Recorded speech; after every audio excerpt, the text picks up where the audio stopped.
Welcome to Le Weekend, the bonus extended podcast episode for France News Brief. In case you missed one of our dailies, we've put together a convenient way to catch up on the stories from the past week in France, plus additional content about something related to culture, art, history, or current events at the end. If you enjoyed our daily updates, you'll find everything you need right here in a seamless recap of the week's most important headlines. Perfect for those who want to catch up in just one episode, Le Weekend is designed to keep you informed and engaged with a lighter touch at the end. Let's dive in.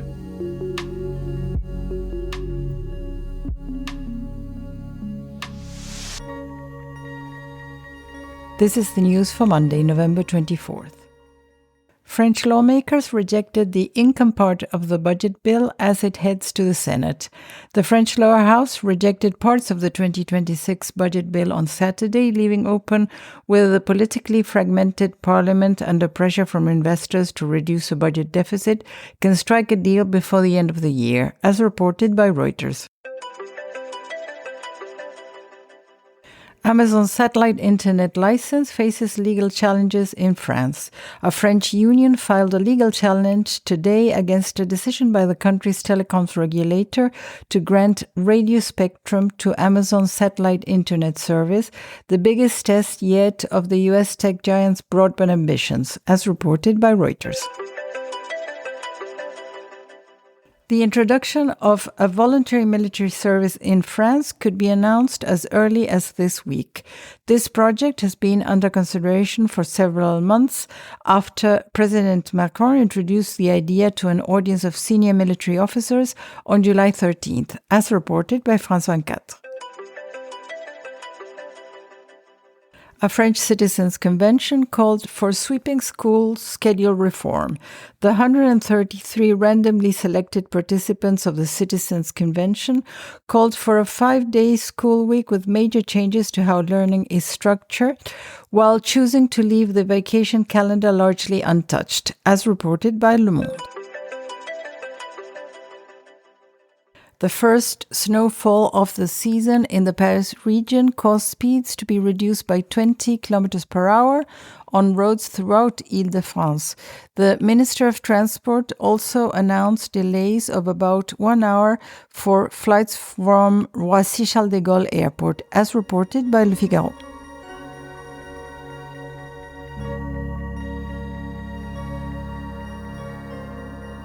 This is the news for Tuesday, November 25th. The French prosecutor's office said it has opened an investigation on US e-commerce giant eBay on suspicion of the sale of illicit goods on its marketplace. The investigation marks the fifth such case following those targeting Shein, AliExpress, Temu, and Wish, as reported by Le Parisien. France will help the wine sector with 130 million euros, approximately 150 million US dollars, in aid for vine uprooting. The French Agricultural Ministry said that the measure aims to guard against excessive output, adding it would also ask the European Union to contribute, as reported by Reuters. 4 further suspects were arrested as part of the investigation into the Louvre heist last month. Investigators have so far been unable to locate any of the precious jewels, as reported by France 24. Supermarket brand Auchan is considering rebranding its supermarkets in France under the Intermarché banner. The chosen scheme is the operation by Auchan of its supermarkets under the brands Intermarché and Netto via a franchise agreement, as reported by L'Ageffi. French lawmakers introduced a comprehensive bill to tackle violence against women and children. The bill, backed by more than 100 representatives in the lower house, is the result of 10 months of work carried out with all political parties except the far right, as reported by Le Monde. France is saying goodbye to the star giant pandas going back to China. The pair is set to return to China today for medical treatment. Their arrival in France in 2012 was seen as a sign of warming diplomatic ties between France and China. The twins, born to the pair in 2021, will remain at the Beauval Zoo for the time being, as reported by RFI.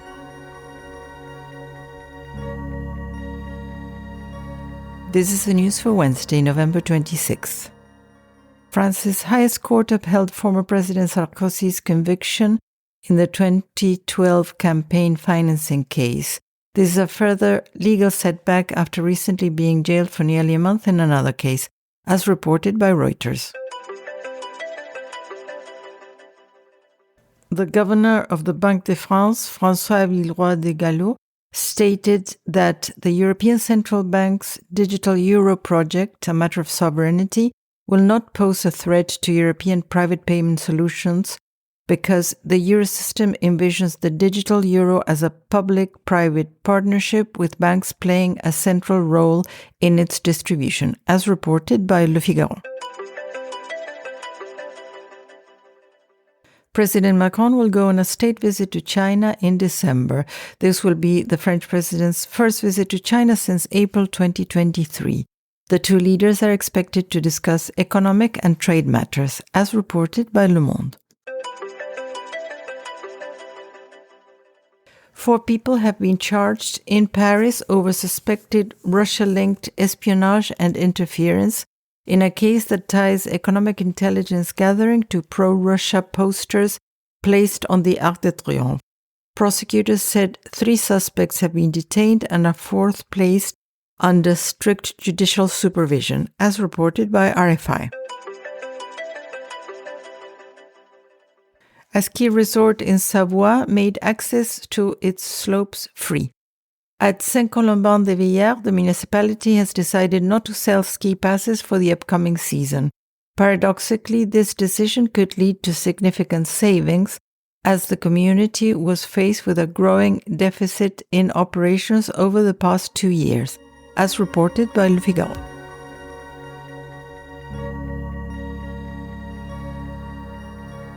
This is the news for Thursday, November 27th. France unveiled a new voluntary military service. President Emmanuel Macron announced that volunteers aged 18 and 19 will start serving in a 10-month new military service program in 2026. Candidates will receive up to 800 euros per month, as well as food and lodging, as reported by Le Monde. The French antitrust watchdog dismissed a complaint filed against Microsoft by local search engine Qwant, which accused the US company of abusing its dominant position, as reported by Reuters. French lawmakers unanimously opposed the EU-Mercosur trade deal. The National Assembly has unanimously adopted a resolution calling on the government to oppose the free trade agreement between the European Union and the South American trade bloc Mercosur, ahead of decisive votes at the European level in December, as reported by RFI. The environmental subsidy for the purchase of an electric vehicle will be increased to 5,700 euros, equivalent to approximately $6,600 in 2026. Economy Minister Roland Lescure said France wants to continue to support electric cars and promote French and European manufacturing, as reported by Le Figaro.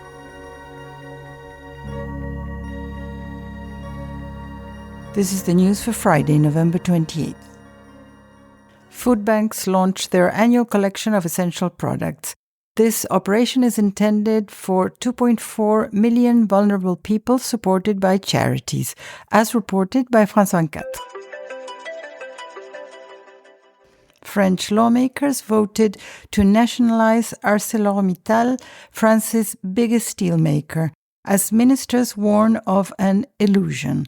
The vote at the lower house has energized the left but sparked a pushback from the government, which argues the plan is more political theater than practical solution, as reported by RFI.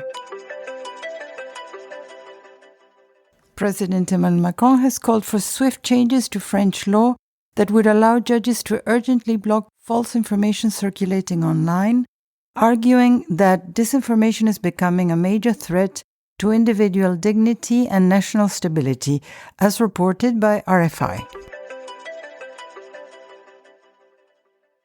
The region of Île-de-France will donate 400 second-hand buses to the Ukraine. The diesel vehicles will arrive in early 2026 and will be used for emergency evacuation services, as reported by Le Figaro. The Louvre Museum in Paris is raising prices as of January 1st, 2026, for non-EU tourists to fund renovations. The Louvre is raising ticket prices by 45% for most non-European Union visitors to help finance renovations of the museum, whose deteriorating state was laid bare by the theft of crown jewels last month, as reported by Reuters.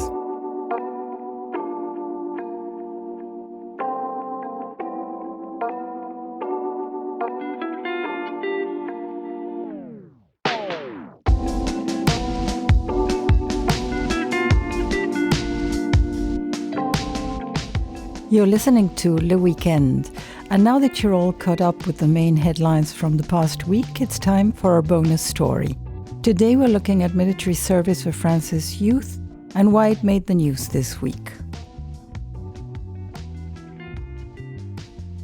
France is not reintroducing classic universal conscription, but President Emmanuel Macron has announced a new explicitly military form of national service that will start in 2026 and expand over the following decade, framed as a response to a harsher security environment, particularly Russia's war in Ukraine. This comes after nearly a quarter century without compulsory military service, which was suspended in the late 90s, and it sits within a broader story of how France, Europe's main nuclear power alongside the UK, is repositioning its armed forces and deterrent posture inside NATO and the EU.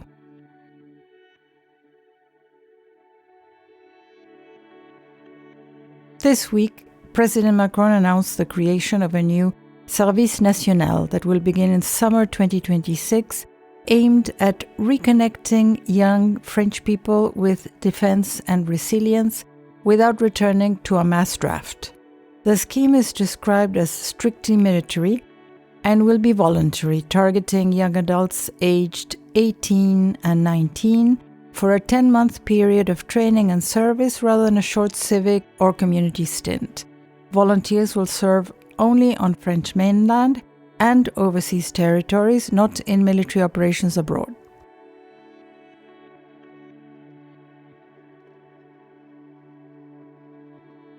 The government plans to start with around 3,000 young volunteers in 2026, then grow to 10,000 by 2030, and if all goes according to the plan, 50,000 by 2035. Under this new system, volunteers will be compensated at a rate of €800, approximately $927 a month, for the 10-month duration, plus food and lodging. President Macron has explicitly ruled out a return to universal mandatory conscription for an entire age cohort, arguing that the armed forces neither need nor could absorb 600,000 to 800,000 conscripts a year, and that such a model does not fit current threats. He frames this new service as mobilization of the nation rather than a throwback to the 20th century draft, and now designed to strengthen civil-military bonds, improve resilience, and send a signal of seriousness to allies and adversaries.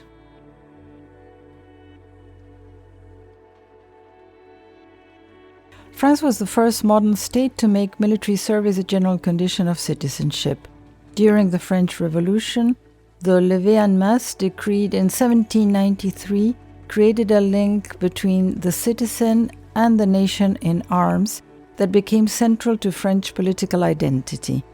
Napoleon's Grande Armée drew heavily on this conscription system, and although the draft was sometimes narrowed by lotteries and exemptions in the 19th century, the humiliating defeat by Prussia in 1870 and 71 pushed the Third Republic to restore wider, then universal, conscription as a way to field larger armies and knit together a profoundly divided society.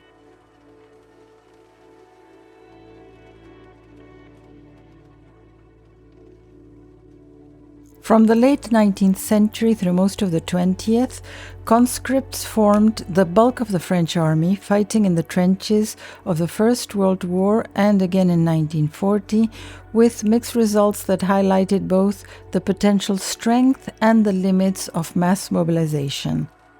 During the Algerian War, the length of military service was extended from 12 months to 18 months, to cope with manpower needs, and tens of thousands of young Frenchmen were sent to North Africa, a deeply formative and often traumatic experience for that generation.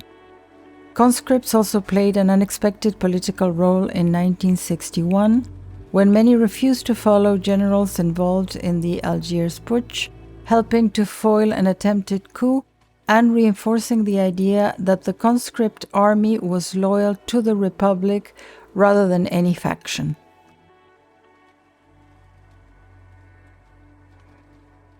By the end of the Cold War, however, the system was under pressure. Exemptions and alternative civilian service has become so common that a large share of each age cohort did not actually serve, undermining the principle of equality that had justified conscription. In 1996, President Jacques Chirac announced the suspension of peacetime conscription and a transition to a fully professional force, arguing that modern operations demanded smaller, better trained, rapidly deployable units rather than a huge mass army, and that the model no longer matched either threats or social realities. The last conscripts left the armed forces in November 2001 after serving a shortened 6-month term, marking the end of an era in which national service had been a near-universal male rite of passage.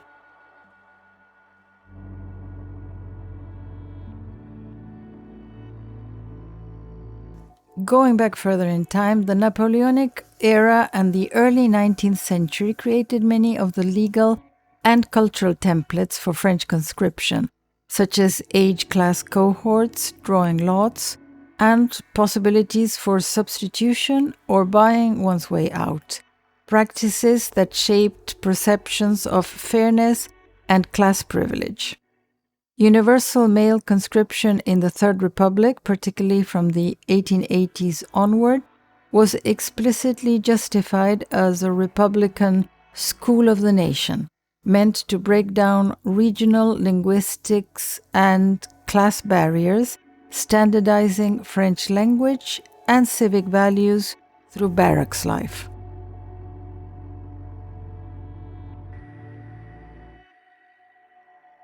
In both world wars, this system permitted France to mobilize millions of soldiers, but it also inflicted enormous human and social costs. And by 1945, many policymakers were already thinking about how to reconcile the draft with the need for more technically skilled, professionalized forces. During the colonial wars in Indochina and Algeria, the tension between using conscripts in distant, controversial campaigns and preserving domestic legitimacy was a constant political fault line, contributing to the crisis that ended the Fourth Republic in 1958. Yet, despite these strains, conscription remained central to ideas of national cohesion until the 1980s, when changing demographics, professionalization trends in NATO, and growing socioeconomic inequalities in who actually served eroded its legitimacy.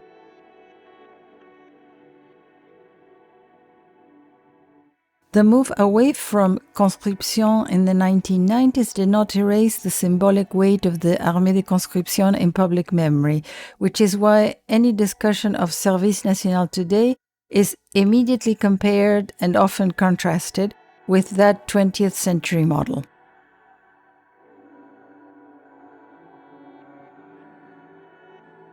In numerical terms, France's armed forces comprise approximately 264,000 total military personnel, when including all branches of the National Gendarmerie, though operational forces number around 200,000, supported by about 43,000 reservists. The army fields 222 operational Leclerc main battle tanks, with additional units in storage, and approximately 80 Caesar 155mm self-propelled howitzers, though some units have been transferred to Ukraine in support of its defense efforts, forming the backbone of France's heavy land capability. The Navy operates a nuclear-powered aircraft carrier, Charles de Gaulle, 4 ballistic missile submarines carrying strategic nuclear missiles, and about 15 major frigates, giving France a blue water navy rare in Europe.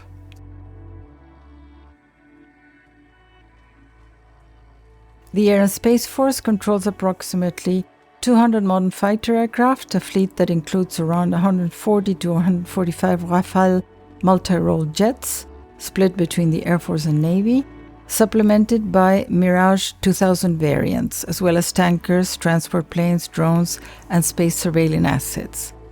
France also maintains an estimated 290 nuclear warheads deployed on submarine-launched ballistic missiles and air-launched cruise missiles, forming its independent nuclear deterrent known as the Force de Frappe. In budgetary terms, France has been increasing defense spending to meet and go beyond NATO's 2% of GDP guideline, passing multi-year laws that allocate tens of billions of euros for equipment, maintenance, and personnel. The overall thrust of reform has been to make the forces more deployable and sustainable in high-intensity conflict, after 2 decades in which expeditionary operations in Africa and the Middle East have shaped capabilities and culture. The new national service proposal sits alongside measures to strengthen reserves, civil defense, and industrial capacity under the banner of war economy that emphasizes long-term preparation rather than immediate mobilization. Within Europe, France is one of only 2 nuclear-armed states alongside the UK, and has long argued that its deterrent contributes to the overall security of the continent, even though it is strictly nationally controlled.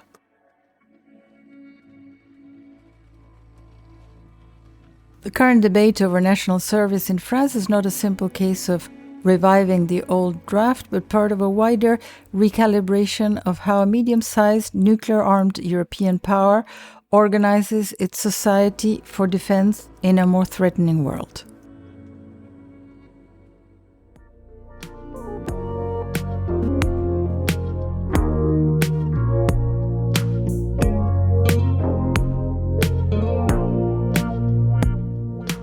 Thank you for listening to Le Weekend, your one-stop destination for everything we covered this past week in France.